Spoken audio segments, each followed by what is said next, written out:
Assalamualaikum warahmatullahi wabarakatuh. Good evening to my lecturer and peers.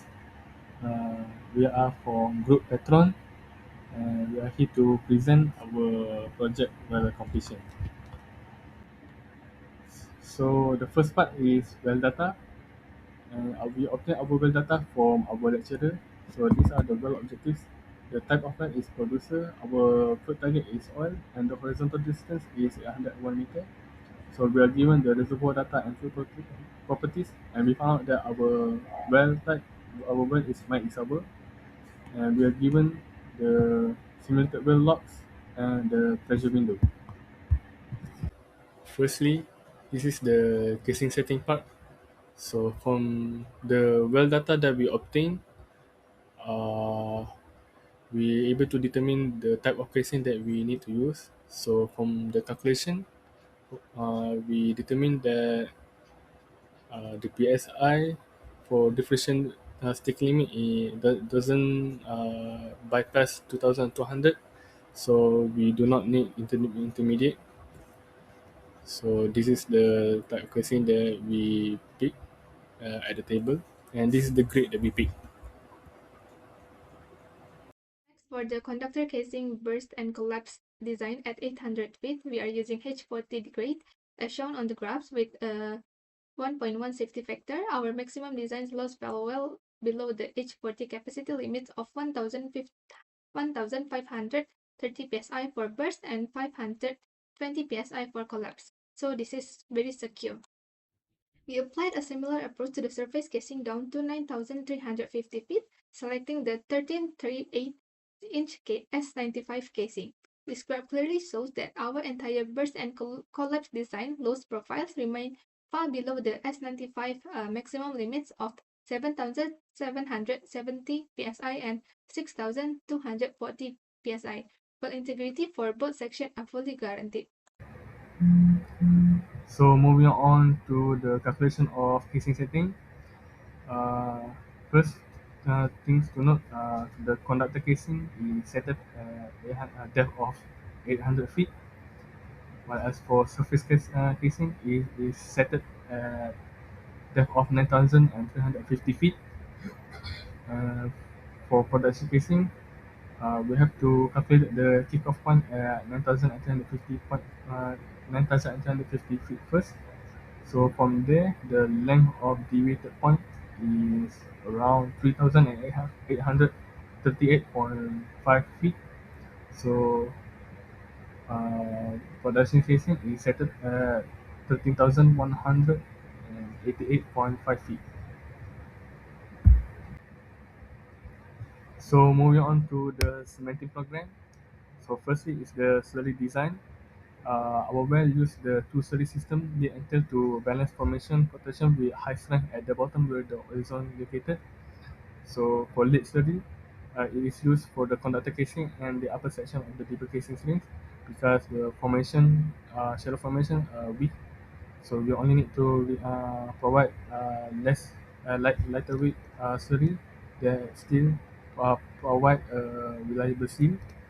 As for tail slurry, it is placed at the bottom of the section of the well, covering the casing shoe, rat hole, and the target oil reservoir because the bottom well experiences much higher temperature and pressure, and the oil zone needs to be isolated safely. So moving on to the placement technique, uh, we use the conventional subsurface displacement method using a lead and tail sequence. So these are the step-by-step placement. First, we pump the lead, followed up by pumping the tail slurry behind it, and we launch the rubber behind the tail slurry, and the slurries are pushed out of the bottom of the casing shoe and forced outward into the anal space. And lastly, the pumping stops when the high strength cement settled at the bottom, and the light cement fills the upper section at its planned height. So we continue to the last part, which is volume calculation. So for calculation, we follow step by step to like casing in hole, and then we accumulate we account the rat hole and the shoe track. and we calculate the total volume or the whole total volume from from bottom of the red hole until conductor casing. Yeah. And we calculated the slurry density, the yield of slurry, the sex, and the amount of water. So continuing to to the production casing. So since it start at the deviated point from the kickoff point, the calculation slightly differ, but it still follow the same step, which is total volume, uh, to account for the total volume, the slurry, the yield slurry, the amount of sex, and the the amount of water used. So to point out the value of X, it amounts to the lid of slurry sitting inside the slanted section, and the value of 1376.4 means the remaining open hole for trail slurry to occupy. So that's all for me. Okay, based on our criteria, we evaluated four tubing size, and our primary focus is to ensure efficient flow without exceeding erosional velocity limits. At our standard flow rate of 800 BOPD, the 3.5-inch tubing yields a flow velocity of 1.07 feet per second, and when compared to the Beck's and Brill erosional velocity limit of 2 to 3 feet per second, this gives us a safety margin of 0.43, which is well below the risk threshold. And why did we not choose the 278 inch tubing? Well, it is acceptable, but it becomes higher risk at our peak capacity of 1,200 BOPD. So where the velocity reached 2.4 feet per second, it almost hitting the erosional limit. So we choose 3.5-inch tubing to maintain the long-term integrity and to it's and to mitigate the sand risk in our deviated well. Okay, moving on to the material selection, this decision is driven by the well's corrosive environment, specifically CO2 and H2S levels. And our data here shows a CO2 partial pressure of 3.53 atm, and it can causing sweet corrosion. And it significantly exceeds the standard 13 CR tolerance of about 1 atm at high temperatures. Additionally, our BHT 135 Celsius exceeds the 30 CR temperature limit of 50 Celsius.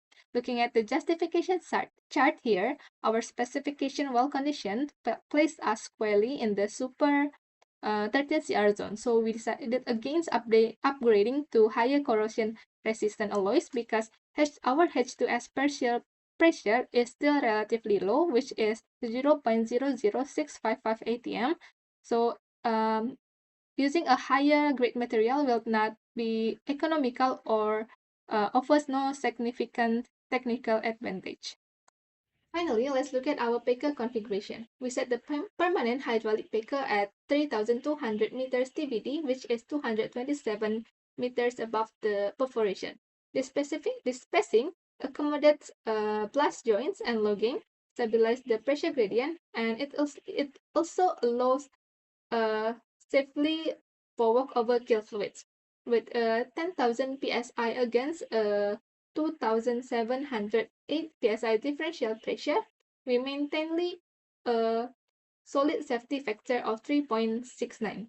And then here, for the elastomer seals, we choose HNBR. Why? Because NBR fails our 135 Celsius well temperature, and then here, EPDM lacks of H2S resistance, and AFLAS is simply because it is not economical. So HNBR is perfectly balanced thermal durability, H2S and CO2 resistance, and it is cost efficiency. So next, I would like to share on our perforation strategies on this well. So before we make our decision, we first study the well context first. So this well is an oil-producing well, and it has a net pay of 35 meters. And the lithology for this well is a consolidated sandstone, and it has a BHT of 135 degrees Celsius, which means it is a high temperature well, and it has a 13 ppm of H2S and 0.70% of CO2, which means it is a corrosive well.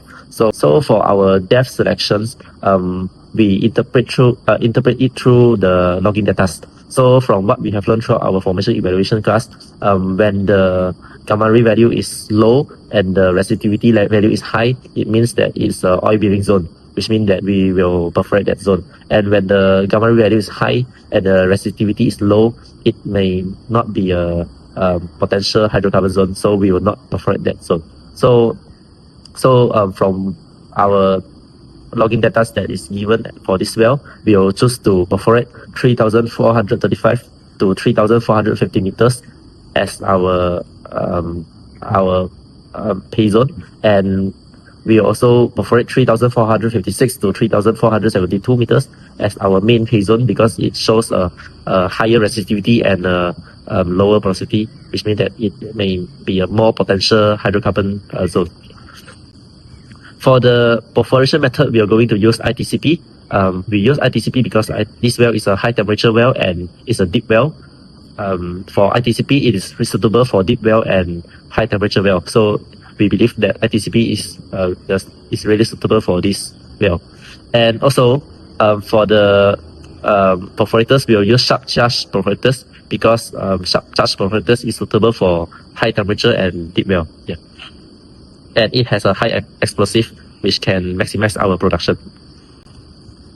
So next, about the shot density and phasing. For the upper pay, we are going to use a shot density for around 8 to 10 SPF, but for the main pay, we are going to use 12 SPF. It's because for the main pay, it has a higher potential that it will contain more hydrocarbons, so we will use more shot density at that area. And for the upper pay, we will use a lower, which is 8 to 10 SPF to save our costs, but at the same time still maintain the productivity. Yeah, so for the phasing, we'll use 60-degree phasing because it can distribute shots around the casing and improve circumferential inflow. So for the pressure recombination, we will use slightly underbalance. Why we not use overbalance? Because overbalance will damage our formation and reduce oil flow after perforation. So we don't want this to happen, so we will not use overbalance. But why we use slightly underbalance but not strong underbalance is because this well has a moderate sanding risk, and so if there's an excessive drawdown, it can damage our productivity. So we will not use strong underbalance. So yeah, slightly underbalance is our choice. And for the perforation fluid, we are going to use corrosion inhibited fluid because this well is a corrosive well. It has H2S and CO2 exposure. So with corrosion inhibited, like such as CaCl2 and CaBr2, it will be a really suitable perforation fluid for our well. This is our final perforation strategy summary for our well.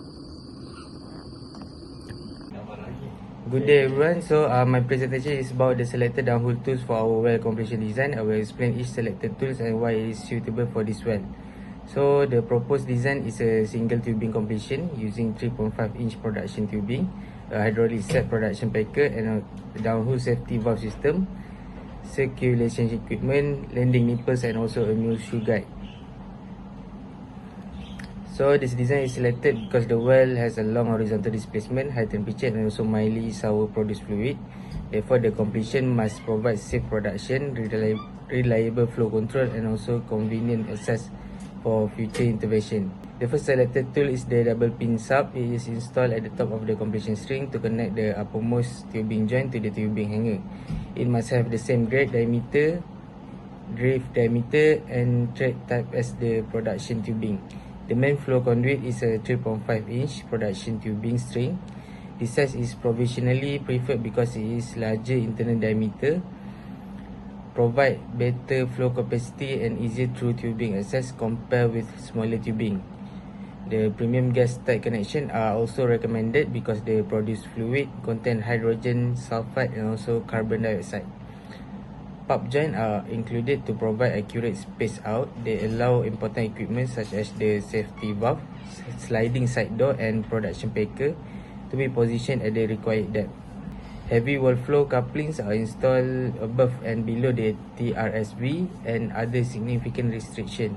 This coupling protect the ordinary tubing from erosion caused by turbulence and high velocity flow.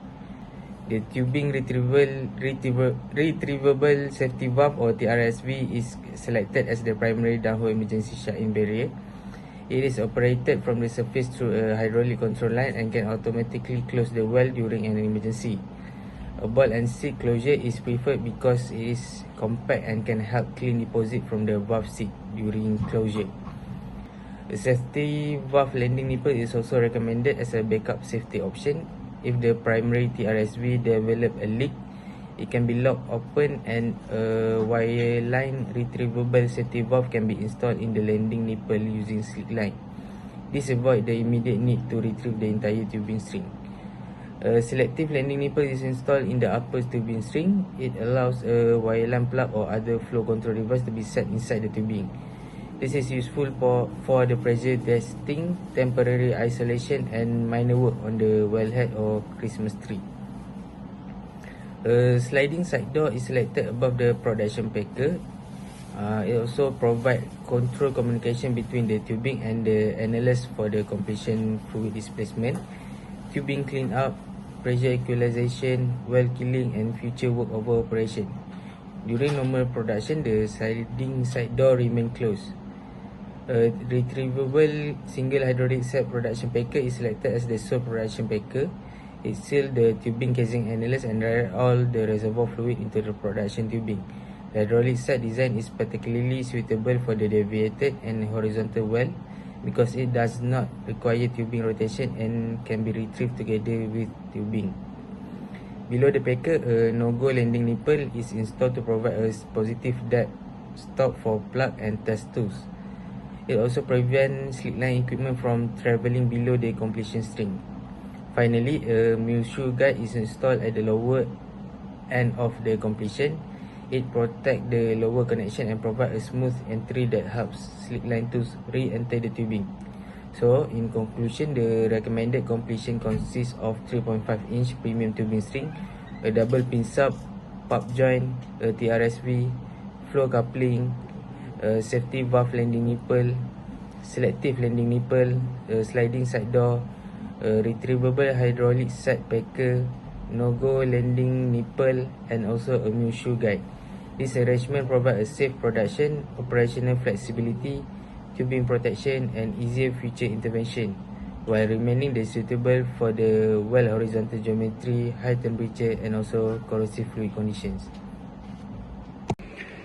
Assalamualaikum. My name is Muhammad Danial bin Muhammad Nasir and I will be presenting about the risk mitigation part. So, in this part, I will explain about the risk mitigation for Petrone well completion designs. So, based on the well data, Petrone is an oil producer with consolidated sandstone, 35 meters total net pay, bottle home temperature of 135 degrees Celsius, moderate sanding risk, 30 ppm H2S and 0.7 CO2. Therefore, the main risks are sanding, formation damage, corrosions, high temperature, well control failure, annulus isolation failure and erosions. So first, sanding risk will be reduced through selective perforation and controlled drawdown. The well will only perforate the good oil pay zones at 3435 to 3450 meters and 3456 to 3472 meters. The poor quality interval from 3451 to 3455 meters will not be perforated because it may increase sand productions. So the main lower pay interval will use 12 shots per foot while the upper pay interval will use 8 to 10 shots per foot. This will help the distribute flow and reduce velocity through each perforation tunnel. Second, the well will use slight underbalance perforation of 250 to 500 psi. This means the wellbore pressure is slightly lower than reservoir pressure during perforations. It will help clean the perforation tunnels but it is not too high so it reduces the chance of sanding. Third, the formation damage will be minimized by using integrated tubing conveyed perforating or ITCP with clean and filtered CaCl2 or CaBr2 completion brine. This fluid is low in solids, stable at high temperature, compatible with sandstone and corrosion inhibited. Next, corrosion risk from H2S and CO2 will be controlled by using suitable tubing material, premium connections, corrosion resistances and corrosion inhibitor. Since the bottom hole temperature is 135 degrees Celsius, all downhole tools such as the packer, TRSV, SSD, seals and perforating charges must be temperature rated. So for well control, a tubing retrievable safety valve or TRSV will be installed as the main emergency shutting barrier. A safety valve landing nipple or SVLN will also be placed above it as backup if the TRSV leaks. So a single hydraulic set production packer will be used to isolate the annulus and direct production into the tubing. So in conclusion, the risk mitigation for Petrone well focuses on controlling sanding, preventing formation damage, managing corrosion and high temperature, and maintaining well control. This makes the completion design safer and more reliable for production. Thank you.